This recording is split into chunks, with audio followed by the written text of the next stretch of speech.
Hey everybody, how's it going? Welcome back to Cosmic Culture, the channel where we talk about all major movie and television news, theories, breakdowns, and more. I'm Chris, and today we are all very excited because the MCU is back in action with the Loki series going live last night and releasing episode 1. For those of you who were there during the live watch party, thank you guys so much for joining. It was a blast. I love hanging out with you guys during these events. It's a lot of excitement, and being able to do that with Disney Plus is a huge added bonus to the excitement that has already existed around the MCU and this Loki series, which, like I said, is now out. Episode 1 had a lot of very exciting additions and points and even reveals in it, and the purpose of this video is to run through real quick and hit the main points of the show, maybe connecting different thoughts and theories that I have based off of what they showed us, and kind of putting that all into one little recap for you. If you noticed any cool little Easter eggs, go ahead and comment those in the comment section down below. Questions or anything else really about the episode, let me know your thoughts in the comment section down below. Also, be sure to subscribe to the channel and turn on that notification bell. We will be covering every episode of Loki, also all things MCU, DC, Star Wars, and all major movie and television news. So for starters, the first episode is 51 minutes long with end credits, so you gotta shave about 5 of that off. 45 minutes of an episode for the first episode. That's a great start, a good length, and it picks up in 2012 New York during the Endgame scene. And it pretty much is an exact shot-for-shot remake of that scene for us. They replay it so we can get an up-to-date of where Loki got out of the timeline and what exactly happened when it all got mixed up. And as we all remember, Tony Stark picked up the suitcase. The Hulk from the actual timeline whacked the door open, knocking the suitcase and the Tesseract out of Tony's hands into Loki's, and Loki vanished instantly. And that was the end of it. That's all we knew from Endgame. But then we see where this continues onward, and he teleports to the Mongolian Gobi Desert. Now, this is exactly where he went right after the original teleporting away from the scene in Endgame, and right as that happens, the TVA shows up and they come to get him. Now, there's a little conversation about how he's had a long day and he's sick of being told what to do. They whack him with a stick that slows down time and then take him back to the TVA. They tell him that his actions, referring to grabbing the Tesseract and disappearing, is a crime against the sacred timeline, and for that he's being processed. They bring him back to the TVA, and he goes to this court system where he is put in line, and they tell him he has to wait to be judged. He goes before the judge, who wants to tell him he's guilty and send him to be reset, which seems to mean he's going to go back to where he was prior to picking up the Tesseract as if nothing ever happened. But then Mobius comes in and stops this from happening. Before Mobius comes in, however, we do get a very cool explanation of how the multiverse and these different timelines work, which is something that in Avengers Endgame they kind of brushed over, one, because it wasn't really the main focus of the movie, and two, it can be very complicated to explain these things, but I think they did an excellent job explaining how the multiversal timeline ends up working, functioning, and how the TVA is actually at the center of it. They explain that there used to be multiple different timelines and things used to jump around and people would be able to do whatever they kind of wanted willy-nilly until the TVA was formed. With the forming of the TVA, it brought an end to the multiversal time jumping and it stopped multiversal wars. This is what led to the creation of the TVA and to the creation of the Sacred Timeline. Now, the Sacred Timeline is what in the comics would be referred to as Earth 616. It's where the regular things happen. All of the Avengers movies, all of the films we've seen up to this point have happened on the Sacred Timeline. Loki steps out of the Sacred Timeline and is collected by the TVA, which revolves around the Sacred Timeline, and its entire purpose is to protect it. Now, this is all explained to us in a real quick how-to video, which is kind of cheesy. It kind of reminds me of one of the trailers from WandaVision, explaining how if anything were to happen to disrupt the timeline, then we would have a Nexus level event. These Nexus level events are when something escapes the bounds of the TVA, and this happens within the first 5 to 8 minutes of the episode, and it's one of the most important things to have happened in Phase 4, the explanation of the multiverse and the explanation of Nexus level events. This confirms Nexus beings, and it confirms the multiverse is capable of causing issues on the Sacred Timeline, which possibly and probably down the line will lead to a Secret Wars Battle World storyline where multiple different characters from different timelines end up battling each other and having it out in one big huge battle world. It's super cool if you've never heard of it, but if you have heard of it, you know you're getting really excited right now. Prior to Owen Wilson's character Mobius coming and stopping Loki from getting reset, we see him in the 1500s looking for a character who has destroyed and killed the Minutemen. The Minutemen are what are referred to as the TVA agents who go into the different timelines trying to stop anything from happening or being offset by different variants and other issues that are disturbing the sacred timeline. Now there's a character that has been going around killing Minutemen and stealing their equipment, and Mobius is in charge of figuring out who it is. At this point in the episode, we don't know exactly who it is.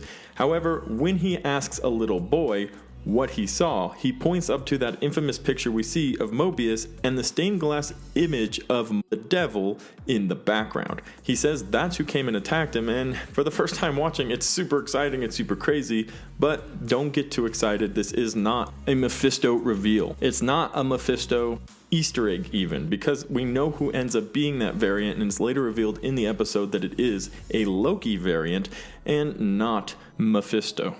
From my perspective, from my thoughts, I'm just going to squash in my mind any ideas that Mephisto is going to be showing up down the line, that was a huge Easter egg, and this whole time Loki's actually Mephisto. I just don't think that's direction Marvel's trying to go with this series. This series has such a huge implication moving forward, like I was talking about with the multiverse explanation, the Nexus confirmed, all of that stuff is very important, and I just don't think there's room for Mephisto to be tied into this. I think we only have 6 episodes, and there's a lot to focus on, a lot to learn, and there's just not room for Mephisto to be peeking his head in there, as much as we're excited about the possibility of that. Anyways, after we're done with this scene in the 1500s, Mobius makes his way back to the TVA Central, and he goes and stops Loki from getting reset, saying he needs him and that he's going to use him. He takes him back to his office and he talks to him a little bit, but before they get there is a interesting part when they're looking at the TVA Center, and he says something about the Nightmare Division. Loki says this is more of a nightmare, and Mobius makes a joke saying, I'll help you destroy that division. So, very interesting that Nightmare has its own division, or something of Nightmares has its own division in the TVA, or incorporated in some sorts with the TVA, to the point that Mobius makes a joke about helping Loki destroy it.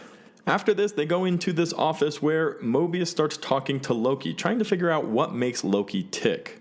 And we get an answer to a question that I personally have had and have based theories around, kind of squashing my idea, when Loki talks to Mobius saying, you need the Avengers, they're the ones who started time traveling first. This is all just a subsequent consequence of what they've done. They're the ones you're looking for. And Mobius looks at him and says, they were supposed to time travel.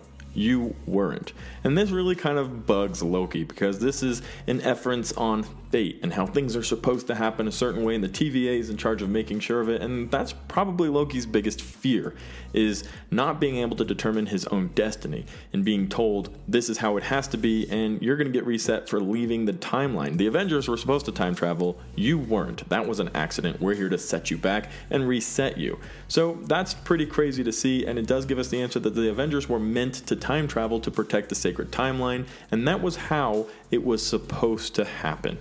We then learn that Mobius is something of a Loki expert, that he's been studying his entire life, and that he wants Loki to help him catch this character who is destroying Minutemen, killing Minutemen, and taking their equipment, and has been doing it in different timelines.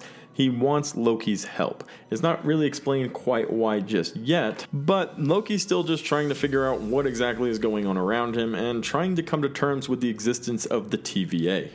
Now, an interesting part of this is that Loki actually gets told his whole purpose for existing is to be bad so others can be the best of themselves. In reference to the Avengers, Loki exists to make the Avengers better, to make them stronger, so that they can come together and be the Avengers, which is exactly what happens in the Avengers movie. And that's all Loki's purpose is, which we know because in Infinity War, he dies and he doesn't actually become anything except a better person who is on good terms with his brother, and at the end of the day is just a trickster who makes mistakes. But overall, Loki's huge purpose is to make others better, and that's what Loki has revealed. He shows him things from the past, and he says, look, we know everything about you. Then Loki ends up escaping away from Mobius and running off to find the Tesseract. He gets into an office and he says, hey, I want the Tesseract, and he ends up getting it from this character, and it's in a drawer. Inside this drawer are tons of different Infinity Stones. And Loki, having a decent understanding of what an Infinity Stone is, what its powers are, and what it's capable of, kind of realizes something. Because they're using these Infinity Stones as paper rakes, as pretty rocks, not as Infinity Stones. They have no value at the TVA. Magic has no value at the TVA. And Loki realizes the TVA is the most powerful force in the universe. While Loki continues to run away, realizing the Tesseract isn't going to help him escape, he goes back to the room where Mobius and him were having a conversation and seeing different parts of his past. Except he fast forwards to the future, to the part where he dies in Avengers Infinity War. He sees everything that happens in Thor Ragnarok, everything that happens up until the point where he dies, and he realizes the value of his life was only to make others better. So this is a really interesting point for Loki, and having been able to interact with the writer and the director and the cast about what it is that makes this episode so special, this series so special with Loki, is that he is vulnerable. He's in a part of his existence that he's never seen before, he's never experienced these feelings before, and it really does create an opportunity to create a new Loki character, and that's what's going to happen down the line.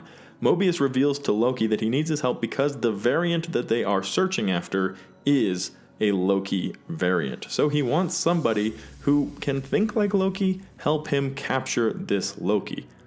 And Loki agrees to help.